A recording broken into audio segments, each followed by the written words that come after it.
Gospel Road. Hopefully you had a very good week. I'm going to start this off, well, with a joke. Yes. How does Moses make coffee? He brews it. We're at Hebrews 10 this week is what we're going to look at. Actually, I saw another one, this one. It was how does Jesus make coffee?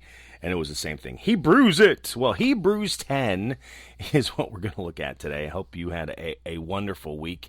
I know my week was... It was a week. So here we go.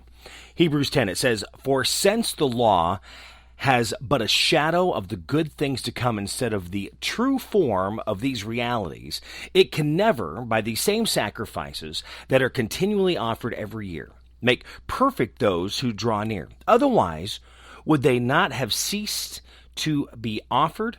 Since the worshippers, having once been cleansed, would no longer have any consciousness of sins.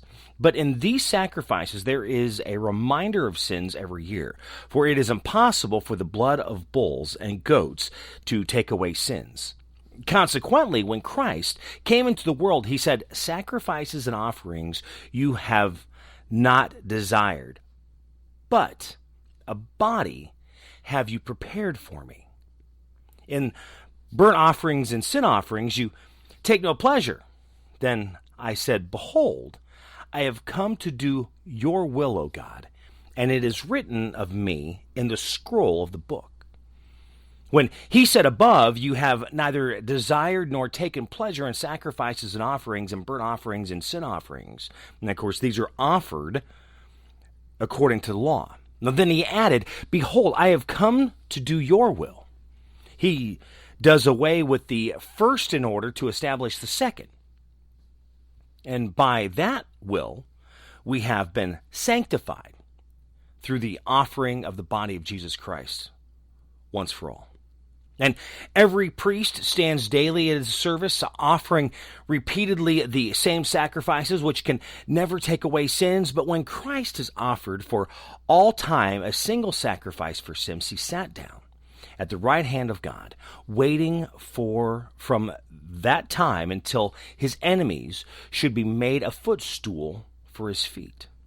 For by a single offering he has perfected for all times those who are being sanctified. And the Holy Spirit also bears witness to us, for after saying, 'This is the covenant that I will make with them after those days, declares the Lord. I will put my laws on their hearts and write them down on their minds.' Then he adds, 'I will remember their sins and their lawlessness deeds no more.'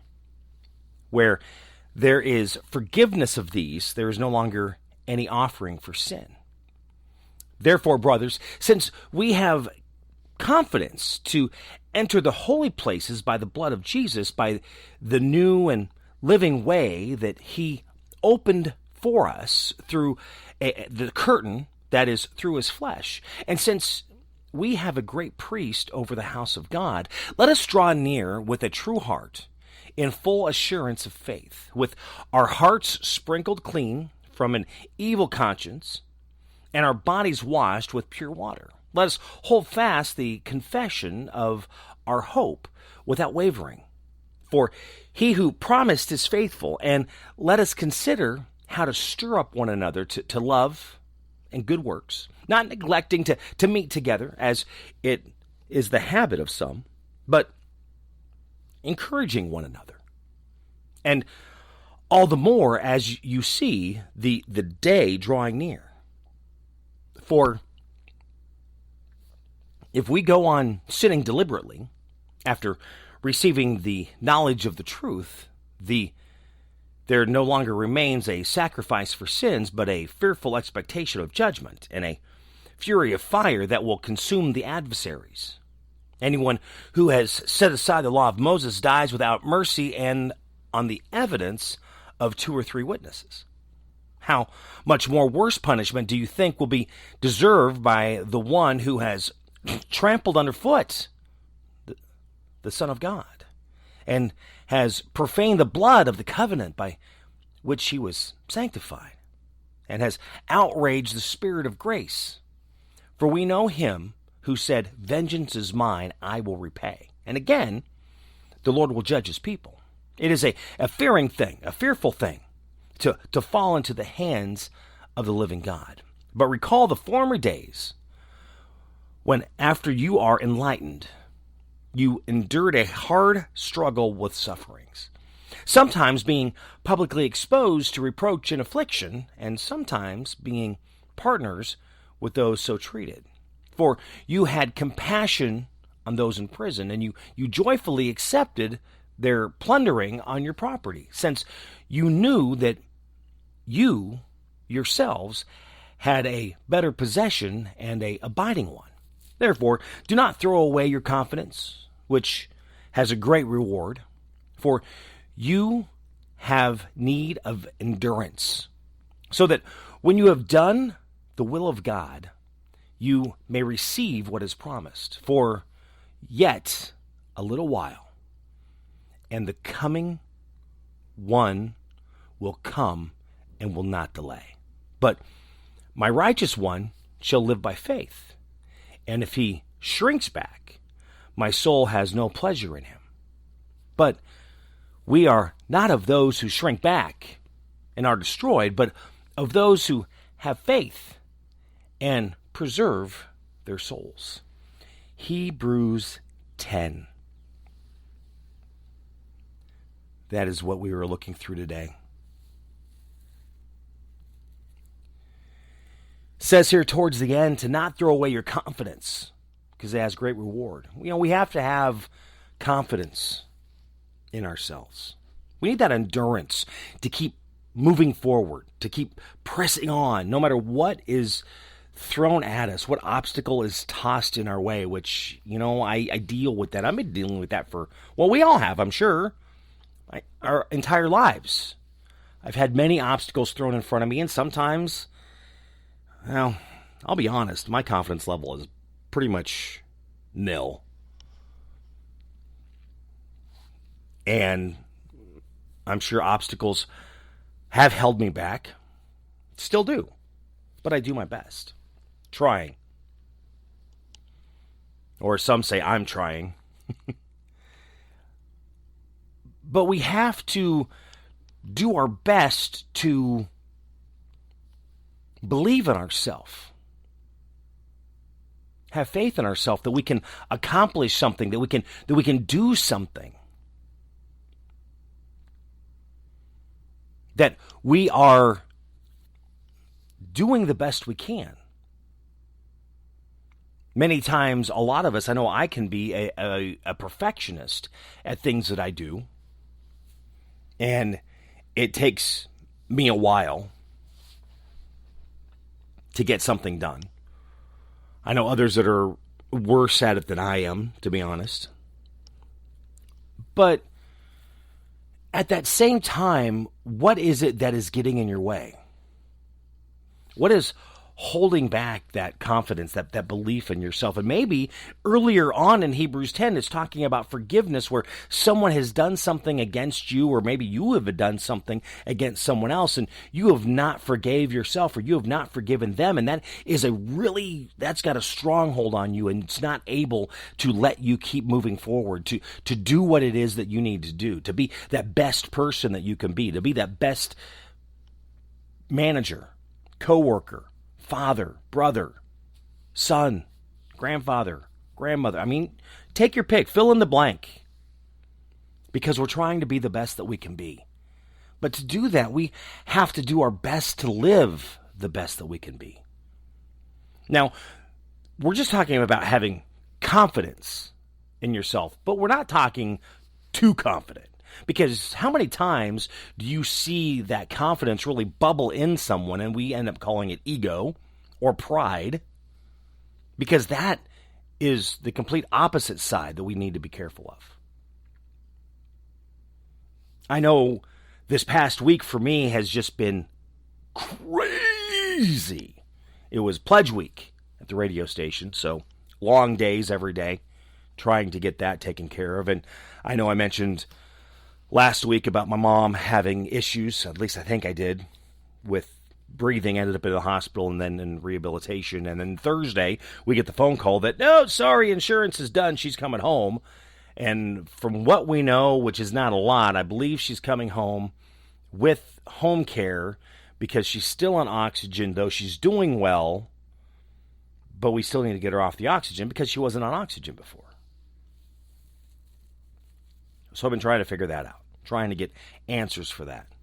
Then basically walking in and going, you know what, Dad, you're done smoking because you're done. No options because you can't be smoking around my mom anymore. She can't handle that. See, what is it that we do in our lives around others that other people cannot handle? It actually hurts them. We are their obstacle. We are the person that hurts their confidence. You know, that, as I was reading a article a few weeks ago, you know, we are that toxic person. I'll be honest, this is a complete toxic household that I'm in as I'm trying to deal with my parents. In fact, this morning was insane because I've been trying to help him because my dad can't see very well. So I'm trying to get things put together, and then he also cannot stand for long periods of time, so he's not really able to do dishes, so I've been having to clean up after him, and of course I have to go to work, which means he has to make his breakfast. Probably not the best idea, but I do not have a lot of options, and he just makes this complete mess on the stove that I have to clean up. I mean, how is it that you use one burner, one stove burner, and you completely destroy the entire stove? One. Oh, it's been a great week. I know last week I just did the one podcast, the same one I'm doing here with the Gospel Road. I did not do any of my stories that I normally do as well each week. It's just been kind of crazy because not only that, I've been, getting my mom's laundry done and my dad's laundry done and mine. And not that I'm complaining by any means because, we need to take care of our parents because our parents took care of us when we were younger, right? Love our parents, honor our parents, respect our parents. But yet then the parents have no faith in you.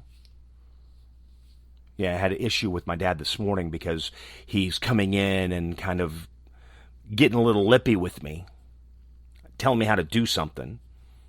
And I looked at him and I said, I think I got it figured out. I mean, the reality is at some point, you need to stop being ungrateful and be grateful because someone's helping you because you're not able to do it yourself. I am so grateful for people that help me in many ways. And I know people have been helping me. My aunt helps all the time with my mom. She even helps, occasionally with my dad, though she doesn't want to deal with my dad or be around my dad. And to be honest, I don't blame her. Sorry, but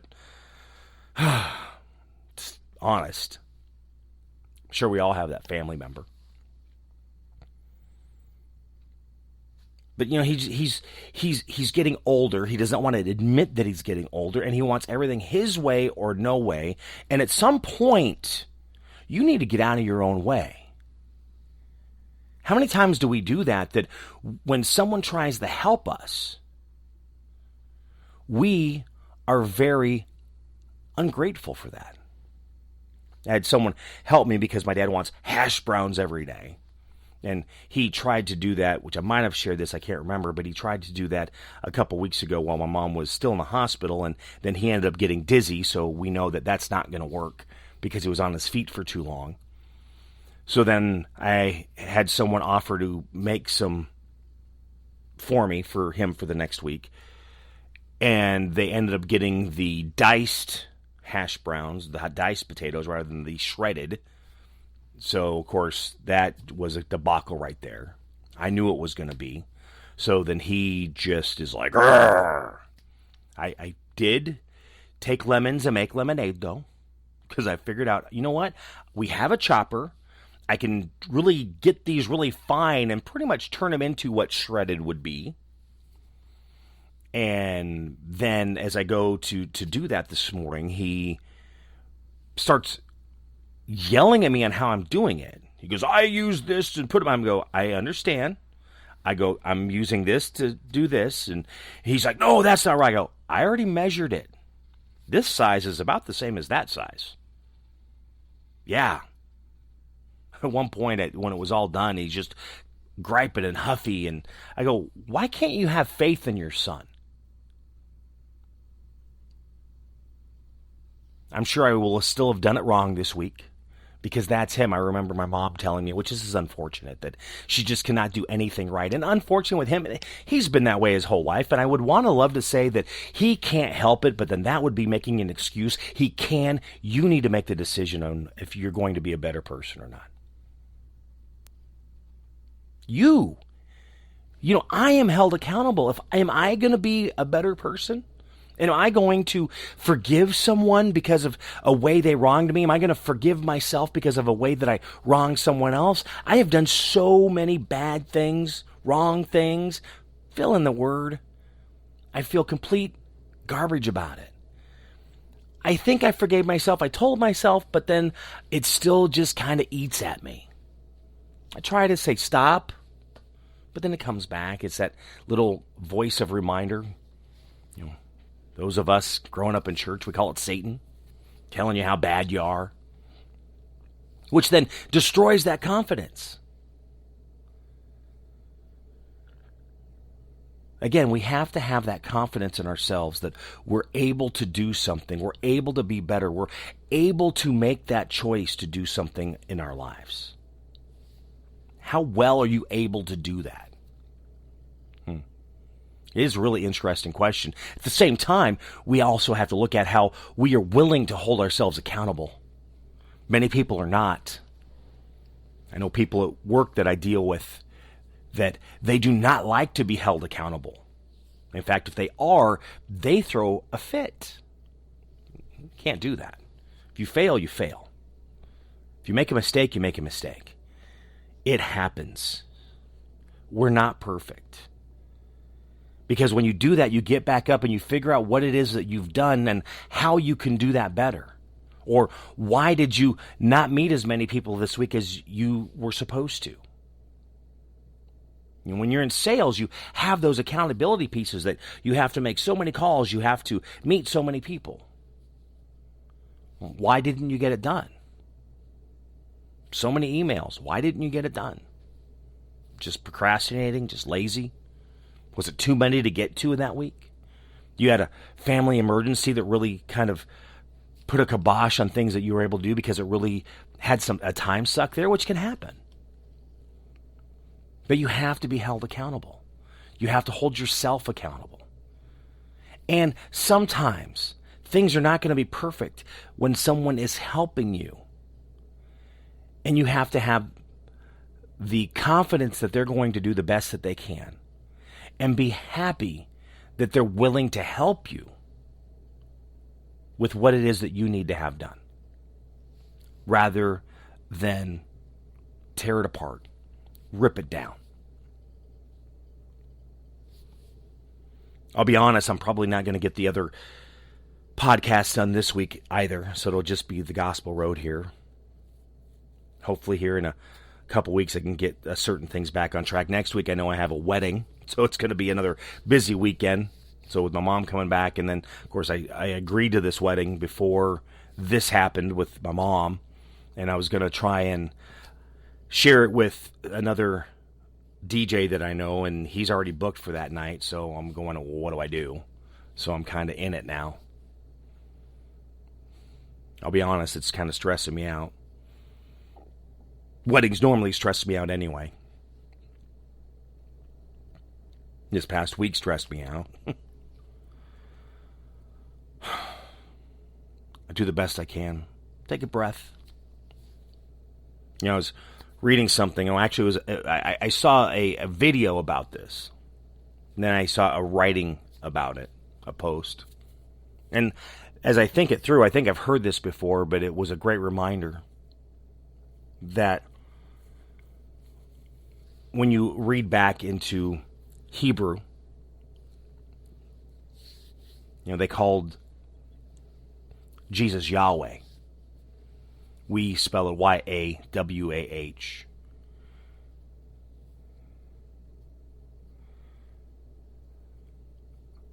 And it was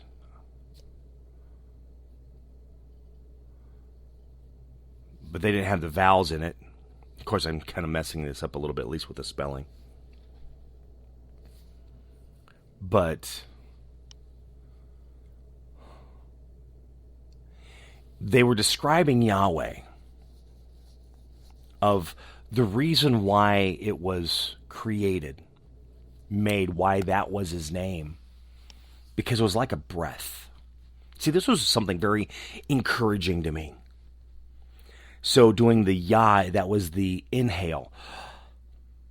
Way, that was the exhale. Yahweh. You breathe. Yahweh. So every breath you take, you are saying the name of God. Mercy Me has a CD out called Inhale, Exhale. Need to do a little research on where they came up with that, and makes you wonder if it was that.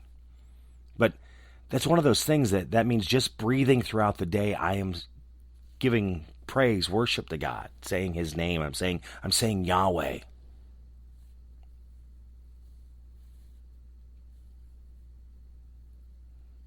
YHWH. I knew I'd get it at some point. Yahweh. Anyway. That's my brain this week. My brain is scrambled. But I'm doing the best that I can. Trying to. And just trying to get things taken care of. Trying to keep things current. Around the house. Bills. All that stuff. As well as trying to deal with the duties and the issues of the station that pop up so much. It's a lot. I'll be honest. There's days that I just get discouraged. There's days that I just want to know, would it be better if I worked at Lowe's with no responsibility, so when I go home, it's just done.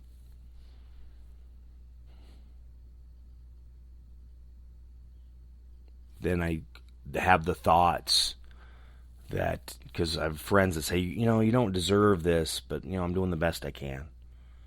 But then it's like, I've done so many rotten things. Maybe I'm going through things that I deserve because of what I've done, who I was, who I am, I guess. I don't know. And that's not a good way to think either. Because it's not really a karma thing.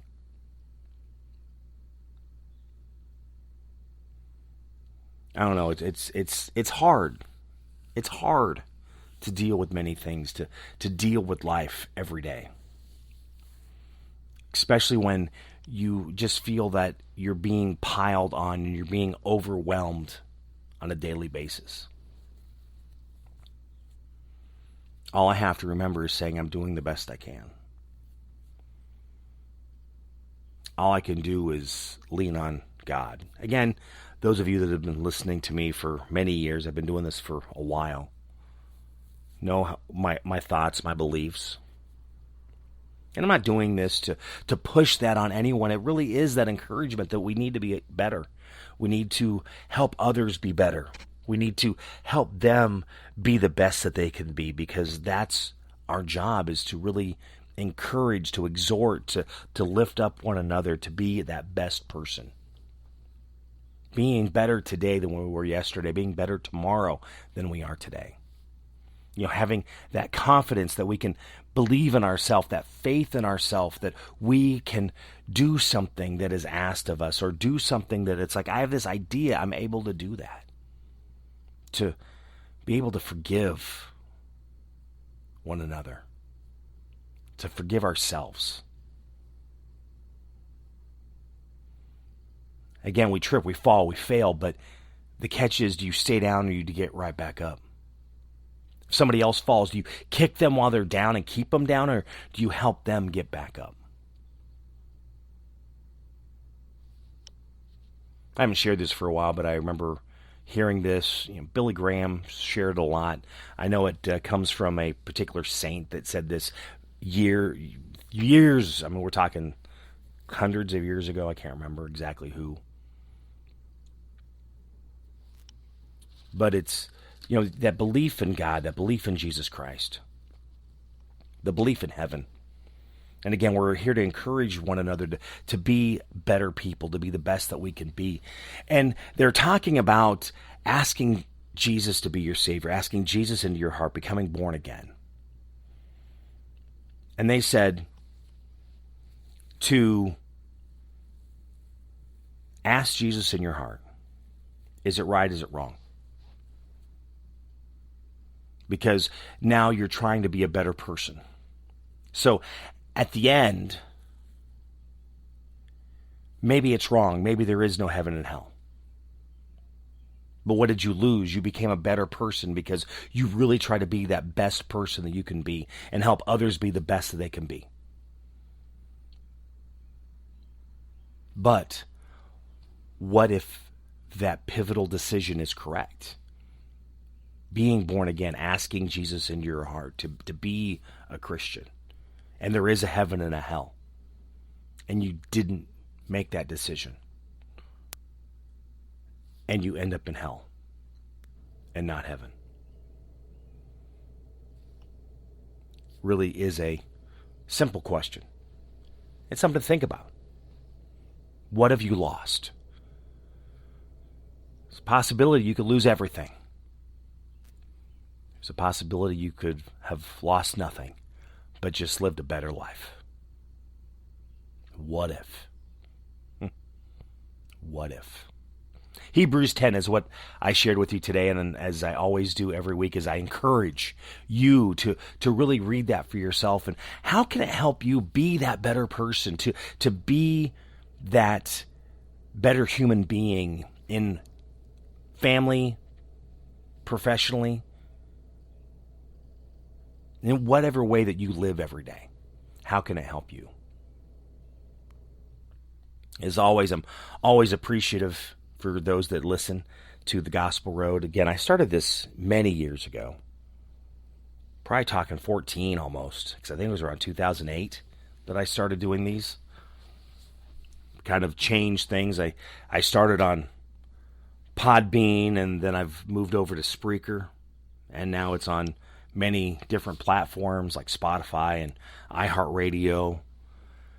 Has a Apple Podcast, a Google Play Podcast. So there's many ways to listen to this because it's on so many different platforms. It's grown a lot, doing something different. And I just started this because I just needed a way to just share, nothing else, share for myself, almost like a weekly diary, you could say. Not sure that anyone was going to listen, but it was just, I don't know, it was weird to do a public diary, right? Just, here's what I believe, here's what I think. I hope it does better for you.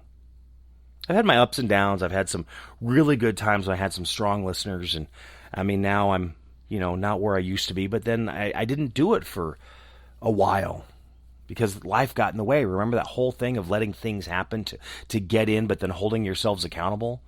And I kind of had off and on batches there for a while, a few months here, a few months there, just because life got in the way, work got in the way, or I didn't really have a way to record easily.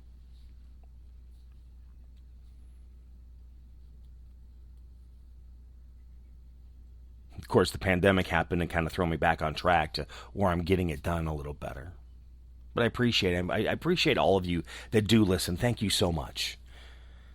And if you enjoy this, you can always share it with others on social media. You can always follow me on social media as well. I haven't even done my word of the day this past week because things were so crazy. I'm hoping to get that back up and running soon. In fact, I know people make comments about that all the time between my bad dad jokes or jokes of however you want to call them and then my word of the days. But like I said, it's just been crazy. So hopefully I get that back and rolling, which I should. Hopefully tomorrow. It's one of those things I do really quick in the morning when I have a little bit of downtime at work. But again, you can follow me on social media: Facebook, Twitter, Instagram, YouTube, TikTok, My Buddy Jimmy. MyBuddyJimmy.com. Also, you can give me a rating on your favorite platform of how you listen, which I always appreciate that as well, because that really kind of helps boost getting it out so people can see. My daughter even reached out this past week because she was wanting to start a podcast, so I was sharing things with her of how she could get that started. I've had some other people that have done the same. I do my best to help them out so they can, do something. There's so many different platforms that you can use to get started, and I just share the different ones that they can use. Usually I kind of lean to Anchor for a lot of them because that's free to get started. I mean, I use Spreaker, but that is a pay for that one to get started, and not everyone has the money. I'll be honest, I didn't initially. I don't know that I really do now, but I just like the platform and I like the option with it. Everyone has their own way of how they like to do things, but that's always a great way to get started with the one that I share. But thank you. Really appreciate it. Thank you so much for being around all these years and listening to me ramble. But Hebrews 10, read that. How does it help you be that better person? Thank you for listening to The Gospel Road. Have a great day. God bless. Spinal adjustments provided by Dr. Chad Rolfson. The Spinal Tuning Chiropractic Center is a Des Moines area low flat fee per month unlimited chiropractic care practice. When life happens, just adjust. Schedule today at spinaltuning.com. If you're looking for help with software, app, web development, be sure to check out my friends at ingenuitycompany.com. They believe in their clients. Software development, app development, web development, visioning, design thinking, diagramming, organizational development, strategy. They can help you at the Ingenuity Company. Find out more at ingenuitycompany.com. Barbecue provided by Kenny's Rib Wagon, catering ribs for your pleasure and serving daily at Plaza Pub, 62nd and Douglas in Des Moines, across from Merle Hay Mall. Find Kenny's Rib Wagon on Facebook.